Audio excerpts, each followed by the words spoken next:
Hello guys, Arthur Century here, and today I'm going to be bringing you a Duelyst deck tech on what is perhaps the most broken, overpowered deck that nobody plays right now, and that's going to be Tempo Kaleos.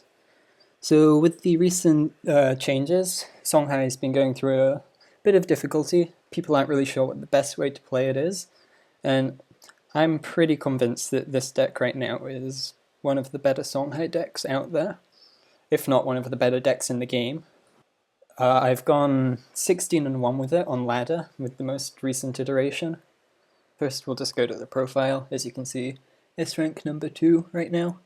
And in my match history, 10 wins, 7 more wins, 1 loss early on. So yeah, the deck's pretty good. Let's take a look. Okay, here's the deck list. I just pulled up the Mana Spring version instead of scrolling back and forth in the game because I thought it would be easier. So we're looking at 3 Katara, 3 Chakri Avatar, 3 Kaido Assassin, 2 Chaos Elemental, 3 Gorehorn, 3 Kai Beholder, 3 Spelljammer, 3 Onyx Jaguar, 2 Grandmaster Zendo, and for spells, 3 Inner Focus, 3 Juxtaposition, 3 Mist Dragon Seal, 3 Killing Edge, and 2 Heaven's Eclipse. So it's a minion-based tempo deck, which means our main goal is going to be to keep our own minions on the board early on while clearing our opponent's board, and just build up a minion advantage so we can win from that. Our main way of being able to do this is going to be playing our threats safely behind us, and then either using teleport spells or Kaleos' Bloodborne spell to move them into position for favorable trades or a backstab. Other than that, it's not a very easy deck to play, so I'm going to show you a game later just to give you an idea of how it's supposed to be played. Before then, I'll just go into some of the card choices. So we're running 9 2-drops just because we want to make sure we have the turn 1 play going first. So 3 Katara. Katara is just overall a great minion. 1 3 for 1 is already good stats. Plus it has the potential for so much more with Inner Focus, Killing Edge, and even Mist Dragon Seal. If you play Katara turn 1, then you can walk onto the mana tile, play whatever you like, and then Mist Dragon Seal to kill their turn 1 play. You're going to be in a great spot right away. Kaido Assassin is basically just Katara's 4 through 6, although slightly worse. It does the same thing, so we can play it turn 1 and then Mist Dragon Seal it or Juxtaposition to kill his turn 1 play, which is going to be very strong. Now, Chakri Avatar is probably the least useful 2-drop in this deck, just because we're not playing enough spells to really benefit from its effect. But it's always going to be threatening, and your opponent's always going to be forced to probably dispel it, which is fine for you, because we have a lot of other dispel targets in the deck. And even then, if you have a Chakri Avatar and a Heaven's Eclipse in the late game, you can Chakri Heaven's Eclipse and then play all the spells that you draw, and it can be a lot of damage. So next up we're going to look at the 3-drops. I ran 3 Gorehorn, just because it's the perfect Inner Focus target. For 3 mana, deal 5 damage, develop a 4/4 with backstab. It's a pretty sweet deal. Also, you can play it turn 1 going second, and then your opponent's just going to, if you play it at the back, your opponent's going to feel really threatened because you probably have a Juxtaposition or a Mist Dragon Seal, and it's probably going to get to backstab whatever they play next, unless they deal with it right away. Okay, now Kai Beholder is probably the most bonkers card in this deck.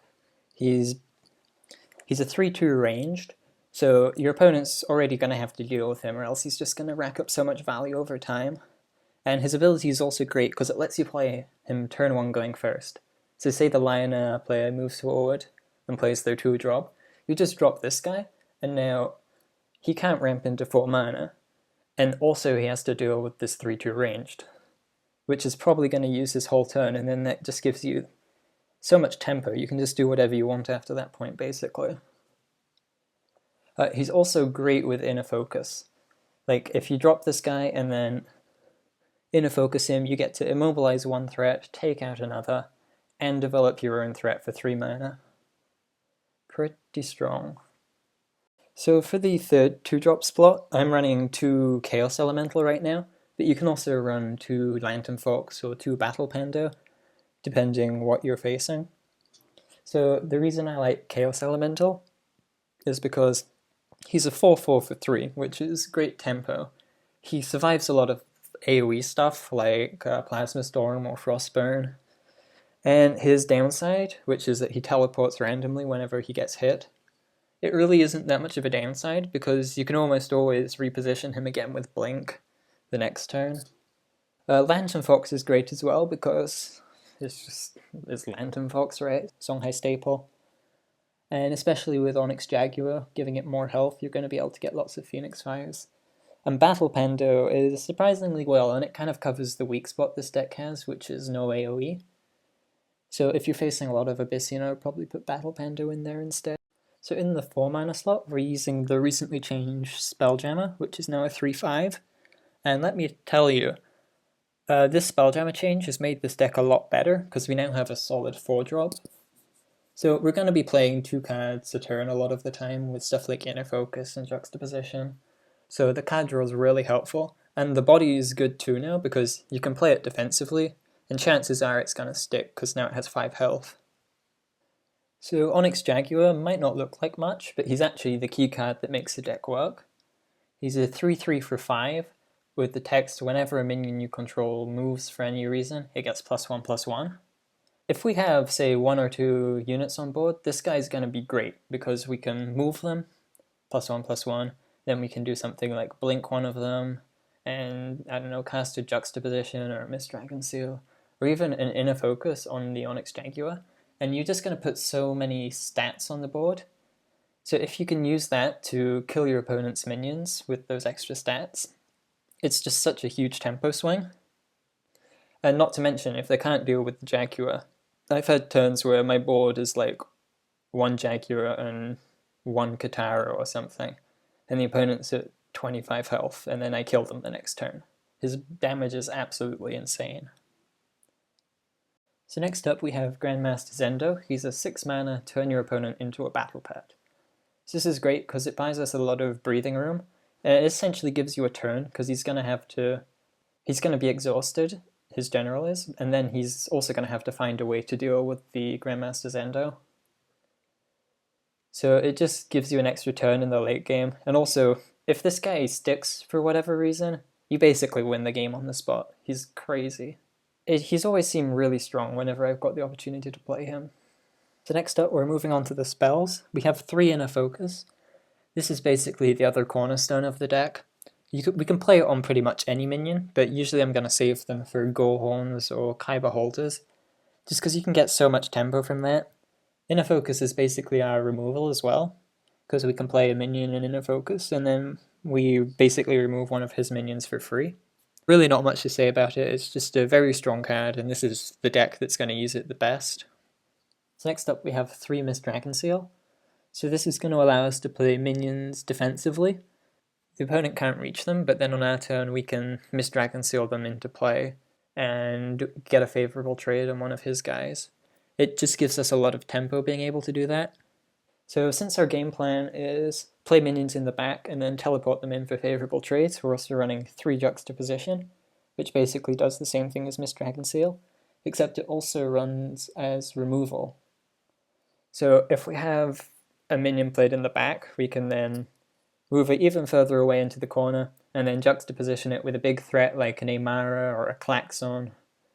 And then we've essentially brought our guy into the fight and their guy out of the fight, which is exactly what we want to be doing for 0 mana. It also combos well with Onyx Jaguar, because you can play it in the same turn. So our main damage buff is going to be 3 Killing Edges. So Killing Edge is great because you can play it on your backstab minions and it cantrips. So you can do something like Katara Killing Edge for a 4 mana 5/5, backstab 3, and it only uses 1 card instead of using 2. As well as, say your opponent plays a big threat, but he leaves your backstab minion on board, you can teleport the backstab minion in, give it Killing Edge, and it can probably take out something like an Ironclaf. And finally we have 2 Heaven's Eclipse. So this is just Songhai's premium card draw. It can give you back card advantage in the late game if you're running low on cards, but you can also use it to search out cards. So say you need damage, you can Heaven's Eclipse and you'll probably draw a Killing Edge. Or say you need a teleport spell to bring a minion back into the fight, you can Heaven's Eclipse, and you'll probably get one, just because we run so few spells. You can use it to search out particular ones with a good success rate. So that's the deck. I know people have been experimenting with this kind of thing before, and it generally hasn't been seen as very good. But I've been having a lot of success with this, and I think it's probably more to do with a meta shift than anything completely innovative with this deck. Although I do feel like this list is getting closer and closer to optimized. It's probably fairly close to optimized right now.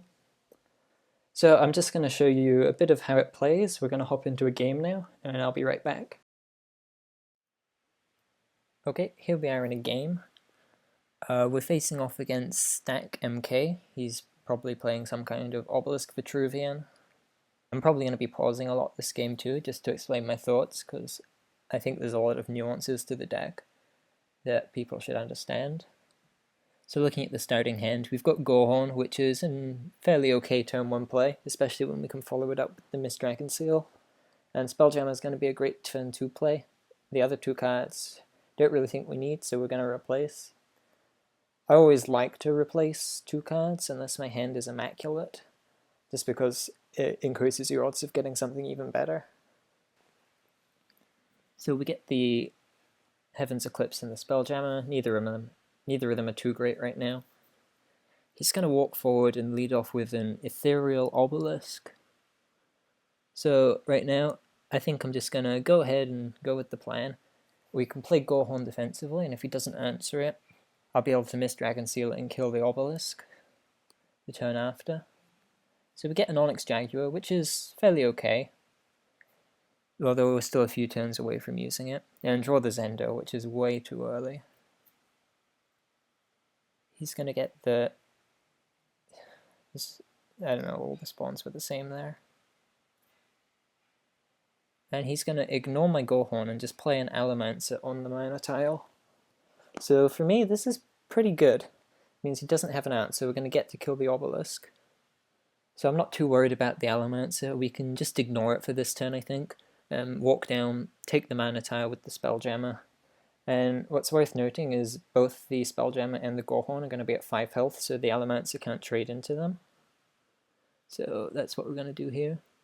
Though we do replace into a Chaos Elemental. But I think still taking the mana tile with the Spelljammer is better than playing the Chaos Elemental more defensively, because he's going to be able to trade into the Gohorn anyway. So playing the Chaos defensively doesn't make that much sense. Now here, I'm obviously thinking about whether to attack or not, and that's just based off of how I perceive his deck to be. So he's playing Allomancer, it's probably more of the mid-range variant that's going to run Nimbus and Daemara, as opposed to an aggressive thing, so I feel like I can go ahead and hit his face here, just so he feels less good about trading his face into my minions, because he'll be at lower health. So we're going to pass there, and we draw the Kaido and the Juxtaposition. So the Jux is great to have, because it means we're going to have a solid answer if he plays Nimbus next turn. He's going to drop the Falcius for 1 extra damage. Actually, no, not even for any damage, just so he doesn't take the 5 points of health to the face. Now here, this is a crucial turn, because the Spelljammer obviously has an easy trade into the Falcius. But if we take that, we can't really do much else, and the Spelljammer is just going to die next turn to the Wind Dervish. So we're on 5 mana. We can play Jaguar and Juxtaposition here, although with only 1 minion on board, it's not going to do too much. If he didn't get that Dervish spawn right there, I could have played Jaguar and Juxtaposition. Could have played the Jaguar there, moved him back there, played Juxtaposition, and now I have enough to take out this Windstorm Obelisk and stop it getting any value, which would have been okay. But I still think not playing Jaguar is the better play there. So now looking at my hand, the other options I have are, I could say, use this to trade here and then blink him to safety. except I can't really blink him to safety because he's trapped in by the general and the Windstorm Obelisk. So I think the best play here, and what I'm going to do, oh, I do replace the Kaido, just looking for a better play, but then you get that guy. So I think the best play here is just to back off and play as many minions as I can in preparation for a Jaguar next turn. So if 2 of these guys survive, I'm going to be super happy. And the way I position them too, it makes this Dervish unable to hit anything, and this guy unable to hit anything. And I don't think there was a spawn of the Windstorm Obelisk that could have hit any of my guys either. So he needs damage out of hand to kill these guys, which is going to be difficult for Vitruvian to have. So what he decides to do, and this was honestly a pretty strong play for him. He goes Fireblaze into Whisper.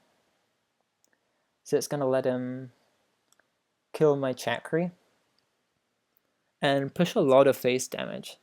So now I'm pretty scared because he's going to punch with everything and I'm going to be down at 12, 11. I'm going to be down to 9 if he can't use his general because of the Windstorm Obelisk. But he backs off anyway. And now here, I look and I have a Chaos Elemental and a Spelljammer on board.